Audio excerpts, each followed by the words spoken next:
So thank you so much, Stephen. I decided to call this talk Pathways, the Road Less Traveled. And this is a takeoff from one of my favorite poems and inspirations by Robert Frost. I shall be telling this with a sigh, somewhere ages and ages hence. Two roads diverged in a wooden eye. I took the one less traveled by, and that has made all the difference. Now, as token as this poem may seem to some of y'all out there, its words truly have been an inspiration in my life. And I hope today that as we travel through my pathway in the journey that now many women have taken, I hope that these words can actually impact your lives as well. So now let's talk about that first fork in the road. Life after high school, what are you going to do next? So as we just heard, I played some sports in high school, and I was actually offered a couple of different volleyball scholarships. And that was actually the pretty typical route for people that played intense sports in high school, was to go on and play sports in college. But I really wanted to focus on academics, and I wanted to have some fun in the meantime. So my first big choice as I left high school was actually to choose not to play college ball. Now, choosing where to go for college, that's a whole nother crossroad. So I knew at first I wanted to go somewhere far and away and seek very high academic pursuits, but I really had no idea in what. So, with the guidance of my parents, who are here today, I decided to go to Auburn, where I knew I could seek a whole different variety of fields and have a lot of fun in the meantime. Now, in high school, I was actually interested in 5 possible different career paths. I was thinking economics, mathematics, I could be a doctor, engineer. I even thought about being an astronaut, which, by the way, I actually still have that application on my laptop computer, just in case medicine doesn't actually work out. But anyhow, so with the guidance of my parents, I decided to join the College of Sciences and Mathematics, or COSAM. But since I was really determined to push myself academically, I also decided to become a part of the Honors College at Auburn. And since I wanted to have some good old Southern fun, I decided to rush for a sorority as well. And I can't tell you how happy I am with all of those different decisions, because each of them have really impacted who I am today. Now, how about all the high schoolers out there? How many of y'all think you love science? Just raise your hands. Tell me if you really love science. Now, who out there loves math? Excellent, I'm one of y'all also. So, like I said, I know that I love science and math also. And it turned out that COSAM and the Honors College was a great fit for me. And who knows, for y'all high schoolers out there, it may be the perfect fit for y'all too. COSAM truly enhanced my college experience. Obviously, not just in the classroom, but in other ways as well. So just for an example, as a COSAM leader, which we've heard a little bit about today, and some of the COSAM leaders are here now, we would pursue different little kind of fun experiences. And one of them, which is an annual challenge, and I hope it still is taking place, is to see how many COSAM leaders can fit into Dr. Larry Witt's old Volkswagen Bug. So can you imagine all the mathematical equations going through our heads to figure out the physics of which direction our body parts should be in to get the most students we could in the car? Well, we had a lot of fun doing it. And who knows, for the high schoolers out there, this could be you in a couple of years, and you could be that clever one to figure out the best physics or mathematical equation to put everyone in the car. So even though we kind of touched on this a little bit, I definitely think academics are essential. But you also have to remember that you have to journey beyond the classroom as well. You need to stay balanced. After all, for a science and math mind, we need to be challenged with other aspects of life. And for me, that was brought to reality at Auburn when I actually became the sorority president of Alpha Chi Omega here. Now, can you imagine all the different problems that 90 different women might have all at once? Let's just say it was an adventure, but it was a lot of fun. And in the process, I learned lots of different leadership skills that I think are still helping me today. It also provided me with a lot of numerous opportunities, such as attending the National Convention for Alpha Chi Omega, where I was able to meet Condoleezza Rice, who you can see in this picture. And I'm sure y'all know she was the former U.S. Secretary of State, and she's such an inspiration and a great mentor to women everywhere. So I want to encourage all of you high schoolers out there to just find and pursue something outside of the classroom as well. It doesn't matter what, but just find something to kind of help keep you balanced throughout your pursuits in life as well. So now let's get back to the classroom. Now, how many of you out there know exactly what you want to be when you grow up? Let's see. Who knows? Raise it high. Come on. Who knows what they want to be when they grow up? Well, y'all are way far ahead of where I was when I was in high school, which is great. I'm still trying to figure out exactly where I'm going to be 10 years from now. But I will tell you this. When I was sat in your seat in high school, I knew that I wanted to achieve something, and I wanted to do something big. I just wasn't sure exactly what. So I decided to shoot big, shoot for the moon, as they say, because even if you miss, you're going to land among the stars. So I want to encourage all of you high schoolers to make sure you shoot big and dream big. And don't let anything prevent you from dreaming and reaching for high goals. Because even if you don't achieve the highest dream, you'll undoubtedly land among the stars and sparkle. Now, for choosing a major, that's a whole different story. I decided I was not going to be one of those freshmen in college that was going to change my major a bazillion times. So I decided to actually do the opposite. I didn't pick a major. I just kind of took all the different classes that I enjoyed, and it just so happened that a lot of them were mathematics. Until one day I received a phone call from the dean's office asking me to come in. Now, I'm sure y'all can imagine I was a little bit scared because I had no idea what I did wrong. But they pulled me into the dean's office, and I sat in my advisor's office and basically was told I couldn't leave without picking a major. So they said, you can't just keep taking classes, you actually have to graduate in something. I said, okay, well, so we went through all of my different classes that I was taking, and just so happened that since a lot of them were mathematics and some physics along the way, we just decided I should major in applied mathematics. So that's how I ended up graduating in applied mathematics. Not your typical route, I know. But so now you know a little bit of my story, how I ended up majoring in applied math at Auburn. So now I want to tell you a quick story about women in science and math, because that's what this is really about. So here's a quick story. I like to call it The Rock in the Path. So this is a story of sitting in classroom day one in one of my math classes where I literally was just invisible. The professor would ask a question and I would give the answer, and next thing I know he would just turn to the gentleman sitting next to me and ask for him to repeat exactly what I had just said. So I was like, okay. Being invisible was not something that I enjoyed, but I did not let that discourage me, and you shouldn't let it discourage any of you either. Instead, I became determined that I was going to prove to this professor that I did know math. So, literally, I decided I'm going to show him that even though I'm a woman, I do know mathematics. Because for me, the classroom wasn't about race or gender. It was just about the intellectual excitement and the joy you could get from understanding math and science. So to prove to him, I aced his next exam, and next thing I knew, somehow he started to acknowledge me in the classroom. And actually, after proving myself to him, he later supported me to actually receive an award. And I later went on to receive the Dean's Medalist in Mathematics, which he also helped to support me for that. So I just want y'all to take a look at this picture and see how many women are in the picture there. Those were all the Dean's Medalists in science and math from my year. So just think, even though it may be a little tough along the way sometimes, that can be one of y'all in the future.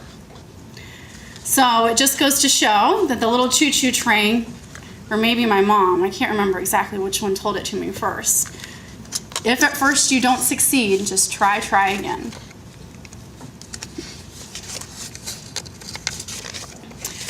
So now I approached another fork in the road of life. I knew I loved math for the beauty of just how it made me think. But I also had and still have this true passion for just caring for people. And in high school and college, I was able to carry out that desire really by volunteering, which I would encourage each and every one of you to do. And if you have any questions or concerns about it, just let me know. I can give you some good ideas. But I didn't realize it at that time, but that desire and that true passion, as Dr. Wooten was talking about earlier, that true passion to care for people would ultimately help make my decision to go on to become a physician. But as I approached the end of college at Auburn, I stood at the end of this road and I looked down the fork in the road. Should I go into mathematics and get a PhD, or should I go into medical school? And honestly, I stood there and I was just confused. So, being the indecisive person that I can be sometimes, I decided, well, I'm just going to pursue them both.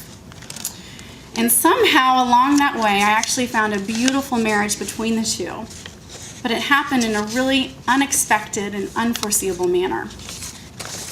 As part of my honors thesis at Auburn, I needed to pursue something that was grounded in applied maths, because that was my major, but I knew that I also wanted to pursue something that related to medicine. So I just decided to walk into the dean's office one day and just see what options they might have. So an hour later, I somehow managed to walk out of the then Dean Schneller's office as a new member of his research team. So that summer, I learned how to use structure-based drug design in the drug search for antiviral agents for smallpox. Needless to say, that entire experience turned out to be one of the biggest life challenges and eye-opening experiences for me, and still has impacted my life today. So point being, I encourage you all to be open to the different doors of opportunity that may exist, even if you don't even know that they're out there. So after that experience, I knew that I did not necessarily have to take one of those two straight paths on the way to either mathematics or medicine. So I actually decided to look for smaller, more unusual paths along the way and see what might happen. So somehow, even though I was a woman in science and math, which we all know now and has been a minority, I decided that I wanted to leave Alabama, not permanently, just for a short period of time, and go study abroad somewhere. Now, my friends might have thought I was a little crazy at first, and I think my parents might have been a little skeptical.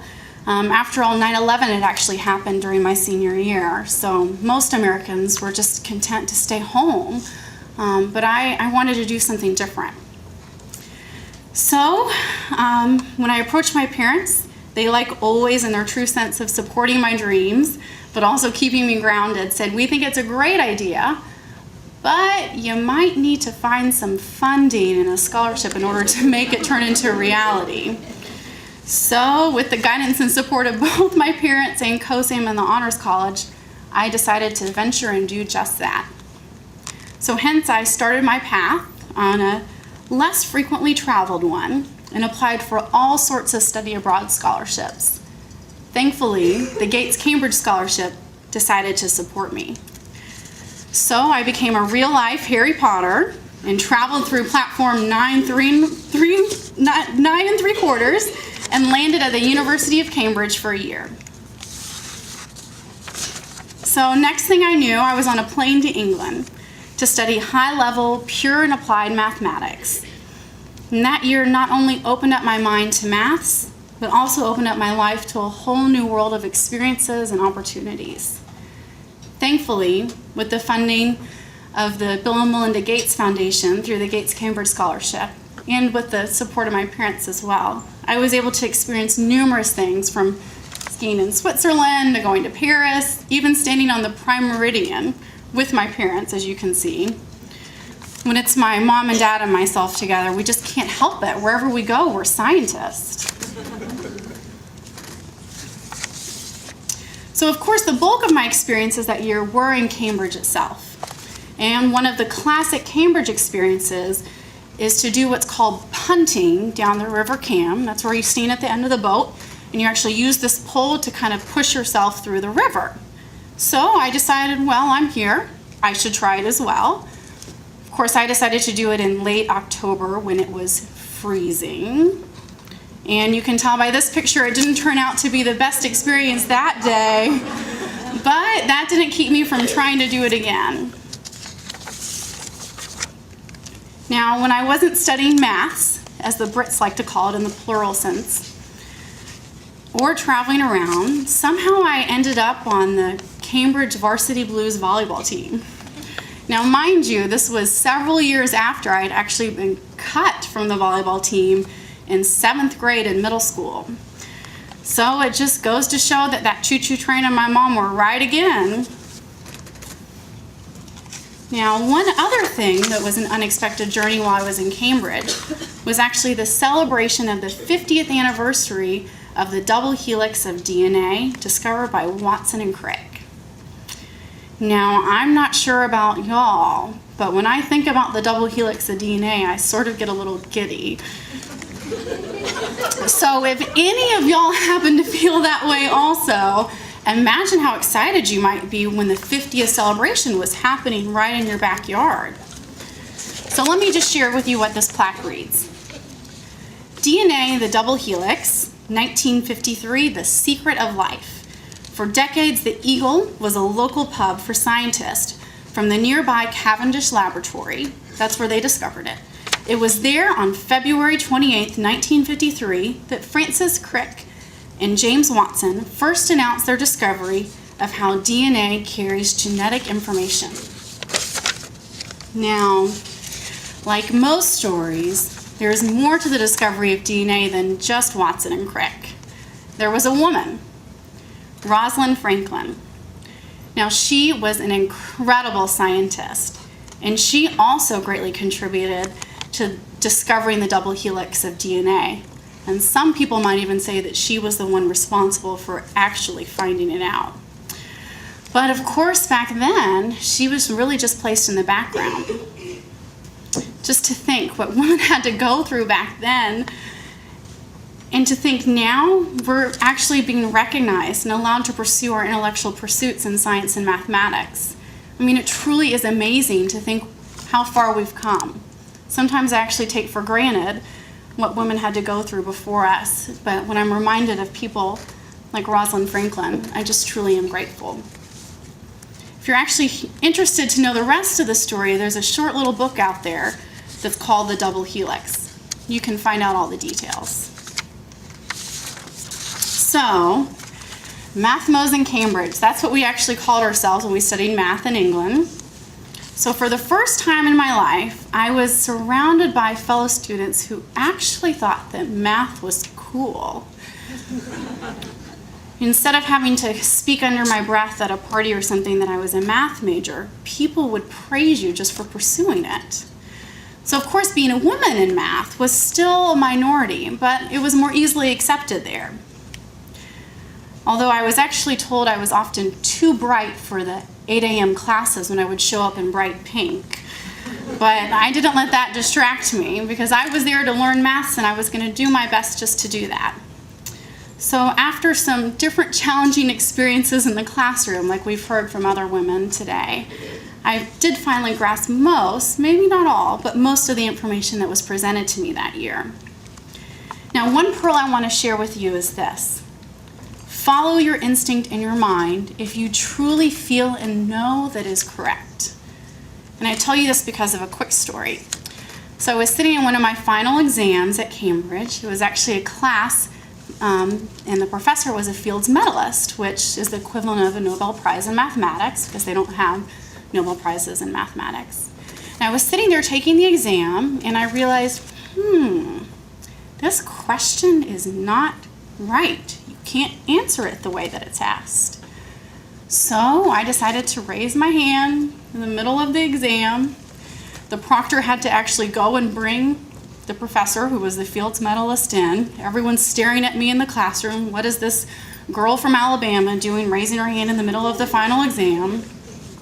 So I asked him to come over, and I point out what I think might be a problem with the question.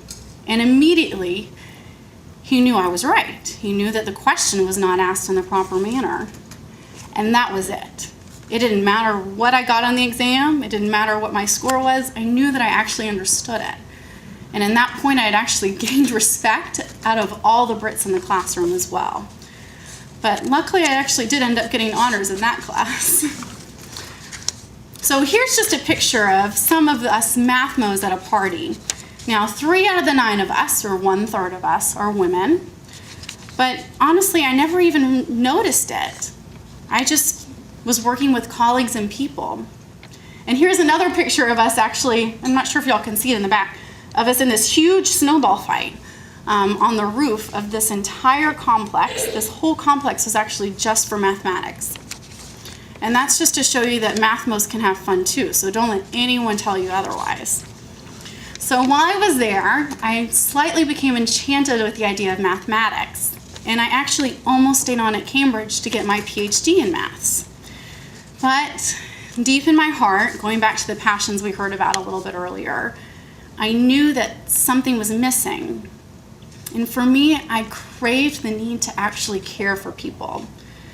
So with the guidance of mentors like Dr. Schneller and my parents, I decided to go to medical school. I had an acceptance that was held there, but as typical for me, I decided to take a little bit more unusual path and went out of state and ended up going to Washington, D.C., to Georgetown.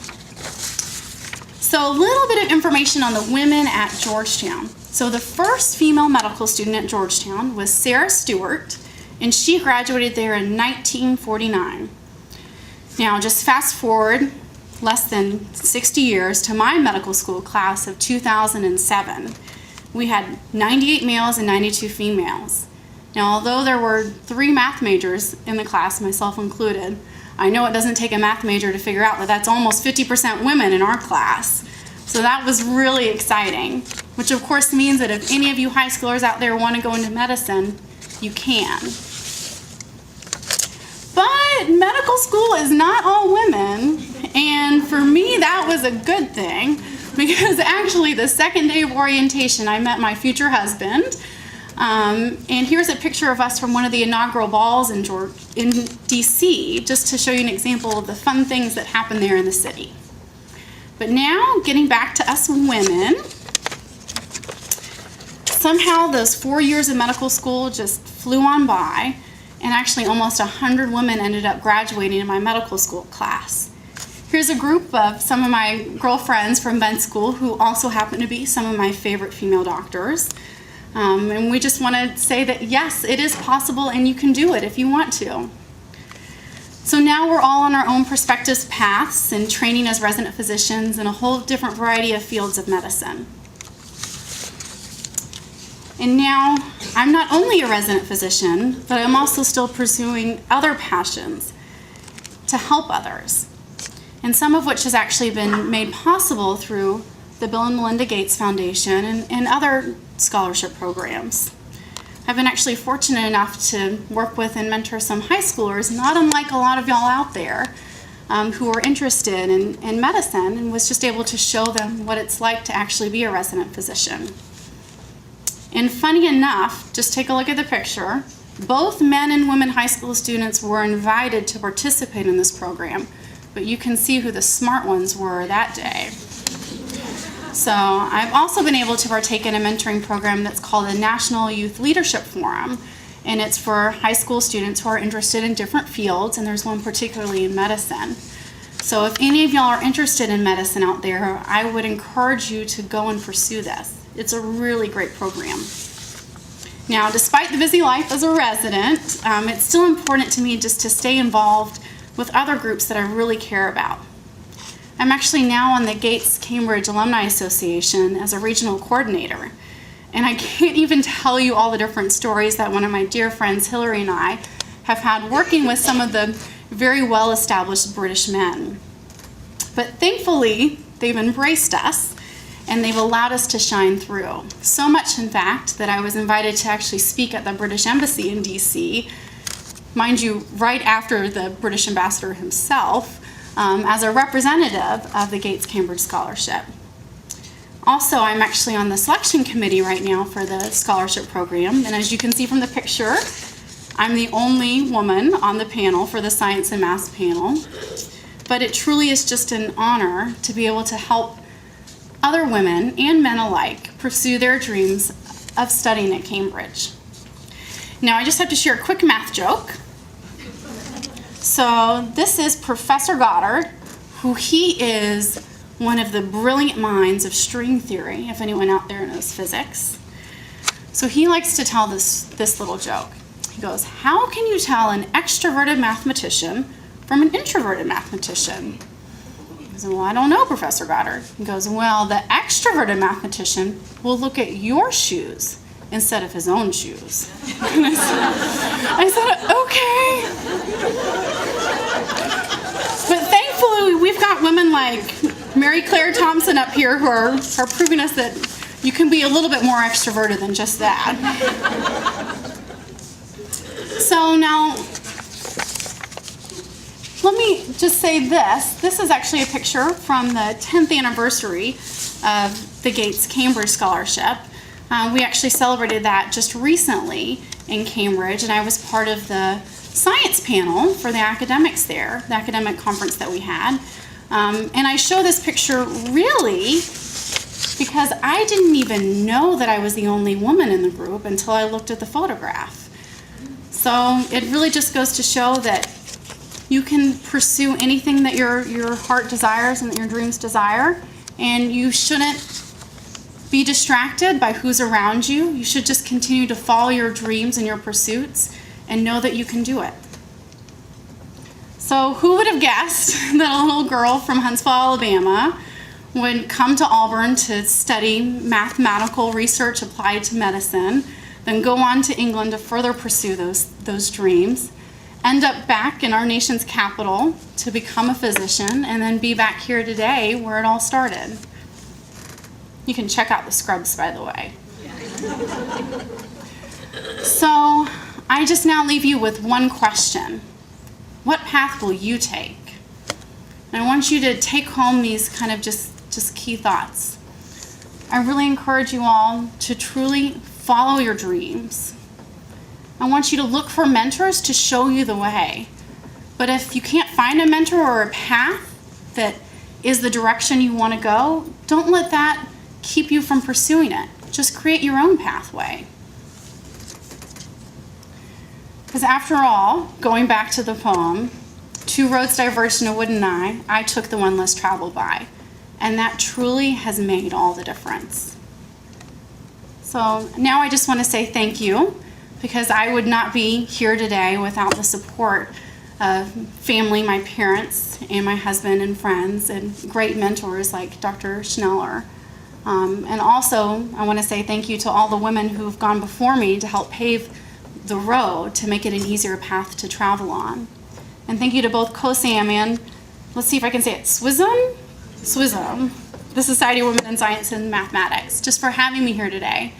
It truly has just been a joy and a pleasure.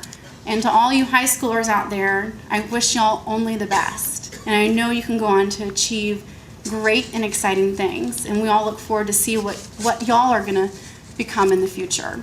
So thank you, and War Eagle.